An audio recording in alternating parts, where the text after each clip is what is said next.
The sirens echoed across Ouagadougou, the capital of Burkina Faso, piercing the hot Sahel air. For decades, those sounds meant only one thing to ordinary families: danger. A coup, a terrorist attack, a riot. But this time, whispers spread through the streets that something different was happening. In the countryside, in villages long forgotten by the world, farmers looked up from their cracked soil and saw a convoy of red tractors rolling in, engines roaring, dust rising like a storm of hope. Mothers pulled their children closer, not in fear, but in disbelief. Could this really be true? Could their nation finally be standing on its own feet? At the center of this moment stood a man few outside Africa had ever heard of until now: Ibrahim Traoré. Just 37 years old in 2025, he became the youngest head of state in the world after taking power in 2022. For years, his people had sold cotton for pennies to foreign brokers, while Western fashion brands turned it into expensive clothes sold in Paris, London, and New York. Traoré looked at that system and said, "Enough." His words cut through the silence of poverty like a blade. "Our soil speaks louder than their debts. We are done begging. We will build our future with our own hands." For farmers who had struggled for generations, those words were more than politics. They were survival. Imagine being a father in a rural village, your back bent from decades in the fields, your children forced to dream of migrating abroad because the land never gave enough. Now, suddenly, you hear the government has signed a deal with Bangladesh, a textile giant. Your cotton will no longer be sold for pennies to Western middlemen. It will go straight to the factories of Dhaka, with your name and your nation's pride stitched into the fabric. For the first time, you feel like your work means something. But here is the question: can one small African nation truly break a system that has dominated for over half a century? Can Ibrahim Traoré deliver independence? Or will he drag Burkina Faso into an even greater storm? This is not just another Africa News headline. This is a story that could shift the global economy, and it begins with ordinary families who want nothing more than dignity, security, and a future for their children. If you have ever worked hard and felt unseen, if you believe that every family deserves the right to live from the strength of their own hands, then stay with me through this story. Because what is unfolding in Burkina Faso is not just about cotton, not just about Africa. It is about justice, dignity, and whether ordinary people can finally rise above the chains of dependency. If you believe in those values, this story is for you, and it may change the way you see the world. In July 2025, the dusty fields near Bobo Dioulasso, Burkina Faso, shook, not from war, not from an earthquake, but from the roar of machines. A convoy of red tractors, solar-powered water pumps, and trucks carrying fertilizers rolled into rural villages. For decades, farmers had only seen foreign aid convoys branded with Western logos. But this time, every tractor bore the flag of Burkina Faso. Every pump was stamped with the mark of local cooperatives. This was not charity. It was independence, paid for by the sweat and determination of the Burkinabe people. At the heart of this turning point was a trade deal that stunned the world. Burkina Faso, one of Africa's top cotton producers, signed a direct agreement with Bangladesh, a global textile powerhouse. No European middlemen, no complicated trade rules written in Geneva. For the first time in modern history, two nations of the global South decided they would deal with each other as equals. The deal guaranteed Burkina Faso's farmers better prices for their cotton, while Bangladesh secured a steady flow of raw material for its buzzing factories. On paper, it looked like a simple contract. In reality, it was a declaration of rebellion against a system that had controlled African cotton for over half a century. To understand why this mattered, you have to know the numbers. Burkina Faso exports nearly 500,000 tons of cotton each year, making it the 8th largest producer in the world. Yet farmers often received less than 40 cents per kilogram, while finished textiles from the same cotton sold in Europe for more than $20 apiece. The imbalance was staggering. A farmer would toil under the brutal Sahel sun for months, only to see his profit vanish in the hands of foreign brokers. Meanwhile, his children wore second-hand clothes imported from the West. This deal with Bangladesh flipped that equation. Farmers would now earn nearly double for their cotton, and for once, the wealth generated from their soil would stay at home. But the event was not only about numbers, it was about people. In the village of Combray, an old farmer named Madhu stood in disbelief as young government workers unloaded tractors and irrigation equipment from the trucks. For decades, Madhu had bent his back in the fields, watching his harvest disappear into the pockets of distant companies. He had buried neighbors who died of hunger during drought years, even while their cotton exports were fueling fashion brands abroad. When a young man in uniform shook his hand and said, "Old father, you are not alone anymore. This land is now part of the cooperative." Madhu's eyes filled with tears. For the first time, he felt his labor was not just survival, but a contribution to his nation's dignity. And while the farmers of Burkina Faso were celebrating halfway across the world in Dhaka, Bangladesh, workers inside a textile factory paused their machines. "Did you hear? The cotton is coming straight from Burkina Faso," one young woman whispered to her friend. Her name was Illa. She had worked long hours at the loom since she was 16, weaving fabric for Western brands. But now she felt a new kind of pride. She touched the bales of raw cotton labeled "Made in Burkina Faso" and said, "This feels different. It's like we're part of something bigger." For Illa and her co-workers, it wasn't just cotton, it was a connection, a bond across continents between ordinary people who had long been overlooked. For the governments of both nations, this was a strategic move. Trade Minister Jamil Rahman of Bangladesh stood before a map in his office, a red line drawn from Ouagadougou to Chattogram port. "This isn't just cotton," he told his team. "This is strategy." Behind closed doors, young experts, engineers, and agricultural scientists from Burkina Faso had flown to Dhaka. They weren't just selling bales of cotton. They were exchanging knowledge, sharing methods of pest control and irrigation, while learning textile production techniques in return. It was South-South cooperation in action, something international organizations had promised for decades, but rarely delivered. The announcement of the deal sent ripples far beyond Africa and Asia. In Geneva, trade officials scrambled into late-night meetings, worried about what they called disruptive practices. In Washington, lobbyists representing major fashion corporations began drafting reports warning of instability in global supply chains. And yet, for the farmers in Burkina Faso and the workers in Bangladesh, those warnings felt distant and hollow. For them, this was about finally being seen, finally being valued. Still, a question hung in the air. Could this deal survive the pressure of powerful nations and global corporations who had everything to lose if Africa and Asia started writing their own rules? What would happen when the world's biggest powers realized that two so-called underdogs were challenging their dominance? Would they allow this cotton rebellion to thrive, or move to crush it? Think about your own life for a moment.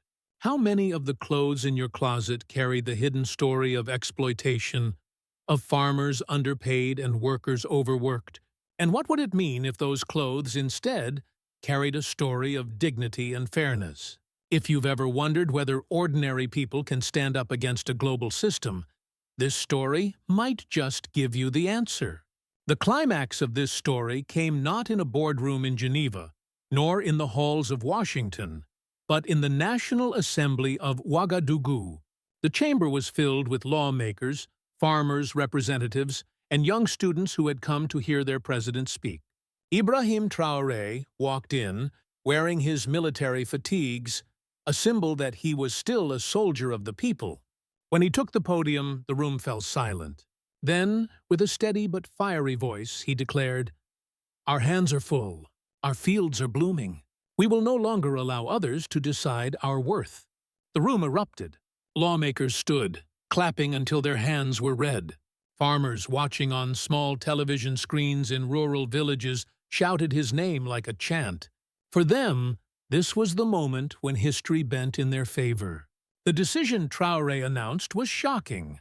Burkina Faso would no longer export raw cotton through Western-controlled channels. Instead, every bale would be processed, priced, and traded through cooperatives overseen by the Burkinabe state and its chosen partners. In practical terms, it meant shutting the door on decades of dependency. In symbolic terms, it was an open challenge to the global order. For ordinary people, it meant something more direct. Their work would finally feed their families, not foreign corporations. The reactions poured in from the streets. In Ouagadougou's central square, thousands gathered, carrying banners that read, "Dignity for farmers" and "Cotton of Freedom."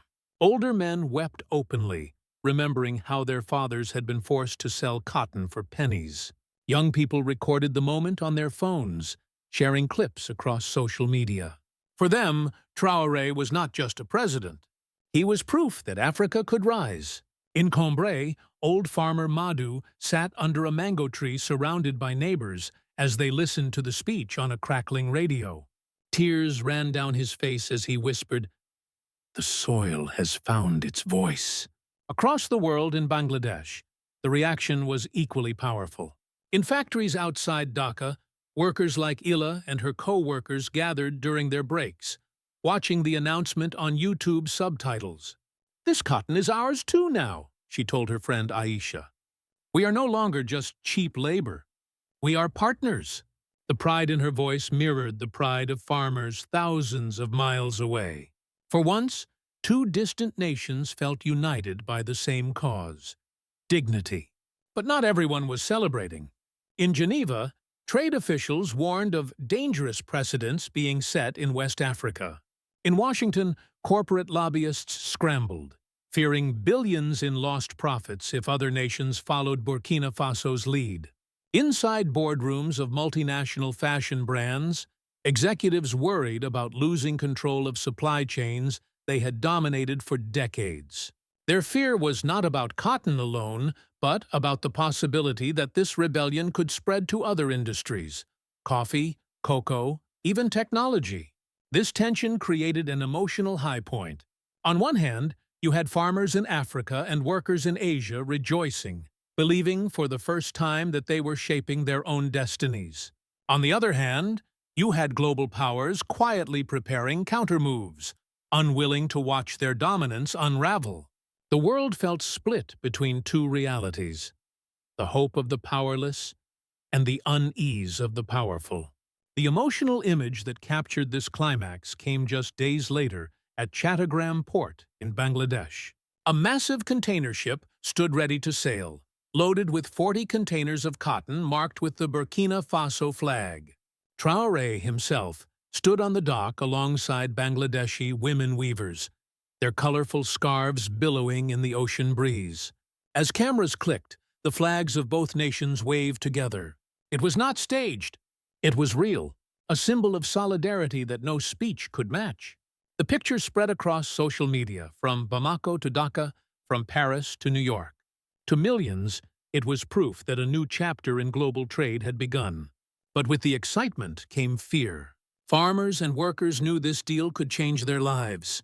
Yet they also knew the West would not sit quietly. Would sanctions follow? Would corporations move to undercut prices and sabotage the deal? No one could be sure. The uncertainty only added to the intensity of the moment. The question hanging over everyone was simple but urgent.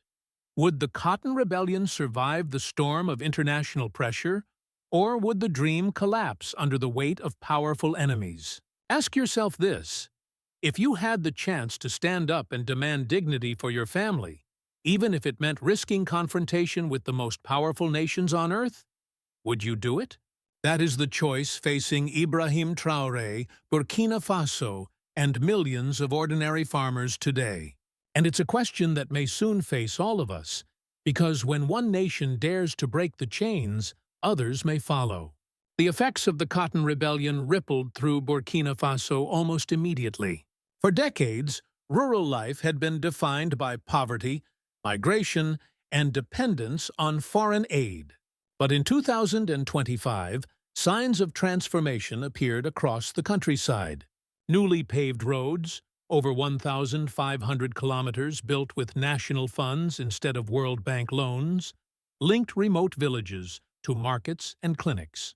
Where once the rainy season meant isolation and despair, now ambulances could reach hospitals, and farmers could deliver their crops before they spoiled. For families long trapped by geography, the change was nothing short of life-saving. In Combray, the old farmer Madou experienced that transformation firsthand. His granddaughter, Awa, once dreamed of leaving for Europe like so many young people in her village. But when the cooperative delivered solar-powered irrigation pumps and new seeds, she chose to stay. "I used to think my future was far away," she said. "Now I see it here, in the soil." Madou's family went from struggling to survive on pennies to earning enough to buy a motorbike, send children to school, and even invest in livestock. For the first time in generations, dignity replaced desperation. The political consequences were just as significant. Ibrahim Traoré's popularity surged, especially among young people. Universities and social media buzzed with his speeches. In Ouagadougou, murals of Traoré appeared on street walls, painted by students who called him the leader who listens to the soil, not the banks.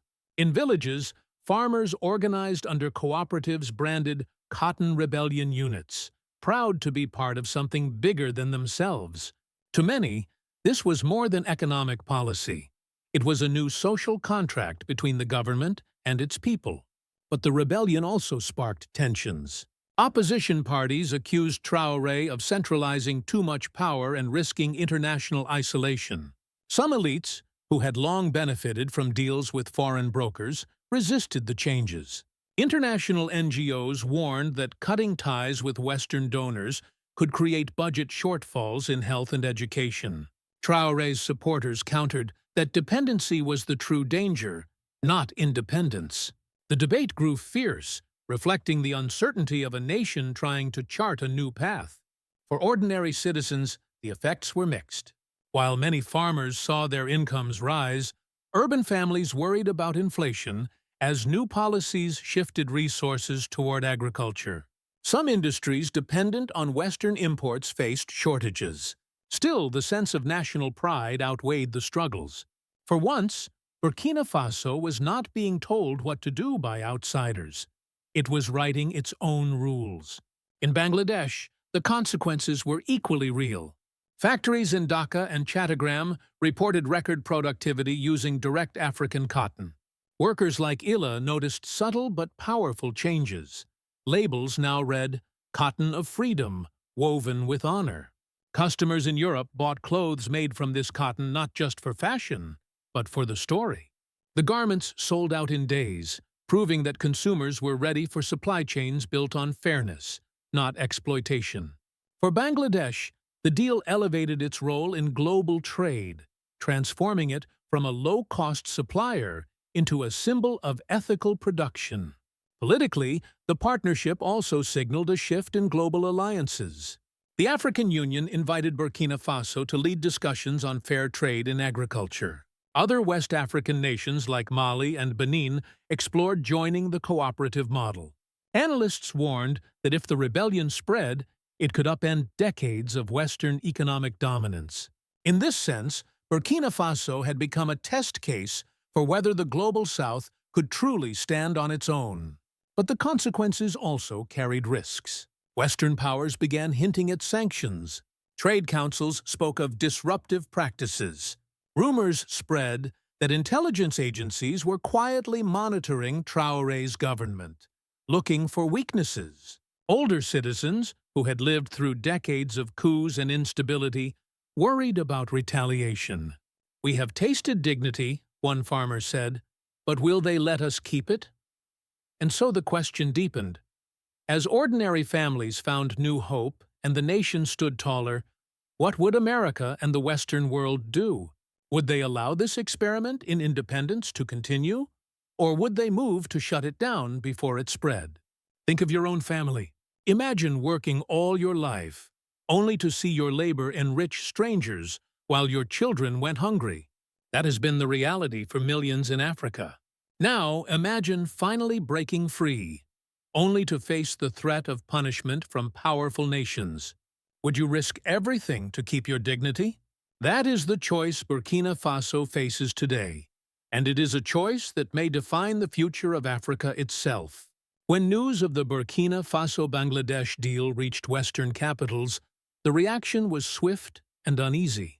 In Geneva, trade officials held emergency meetings, describing the partnership as a disruptive precedent for global commerce.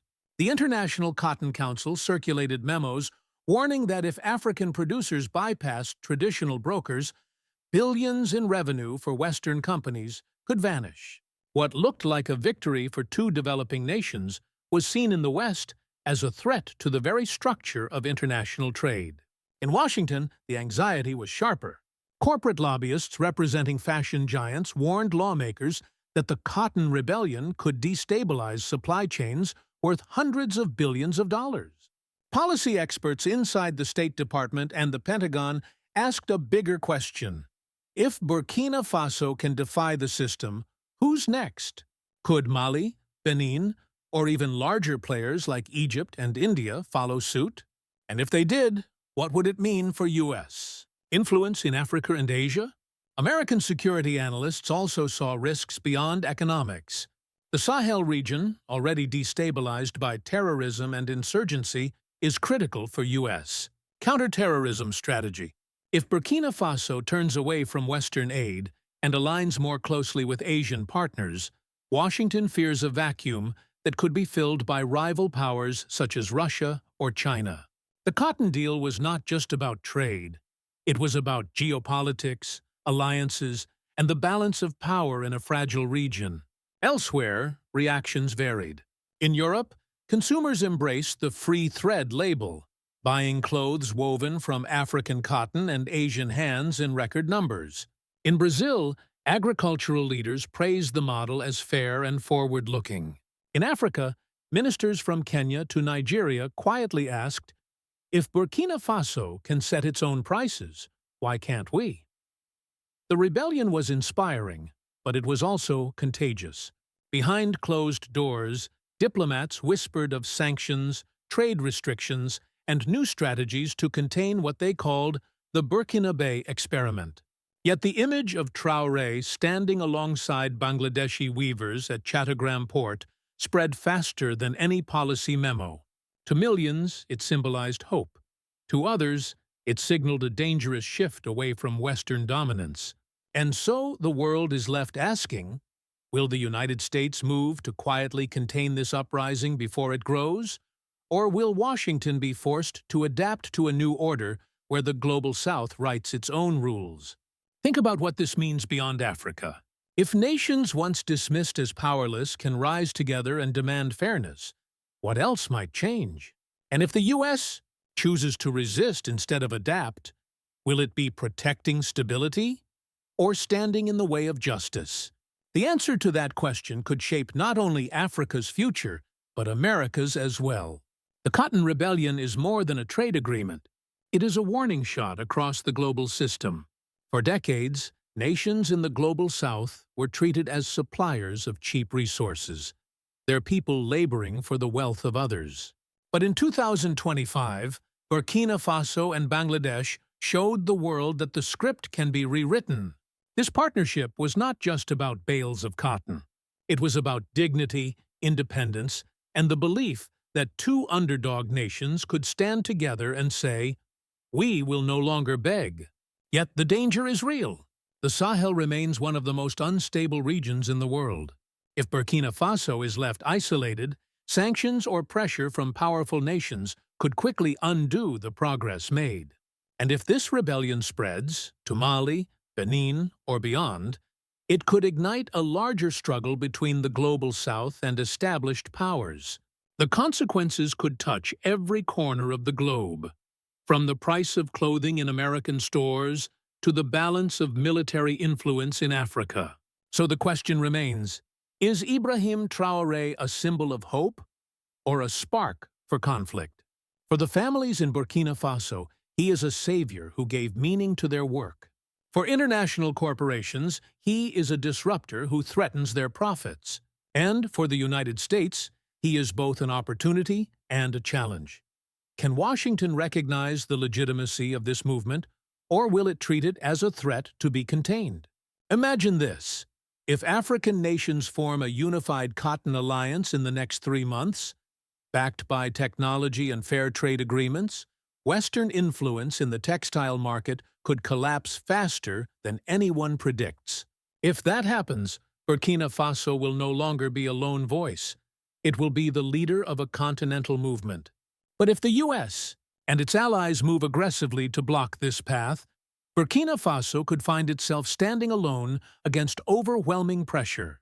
The stakes could not be higher. If this story touched your heart, pause and reflect.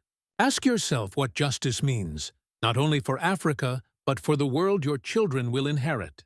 If you believe in dignity, in fairness, in the simple truth that a farmer's work is worth more than a handful of pennies, then carry this story with you. Share it with someone who needs to hear it. And remember this, history is being written not in boardrooms, but in fields and factories by people who refuse to stay small. May God bless Burkina Faso, may God bless Africa, and may He guide all of us toward a future built on justice, strength, and unshakable hope.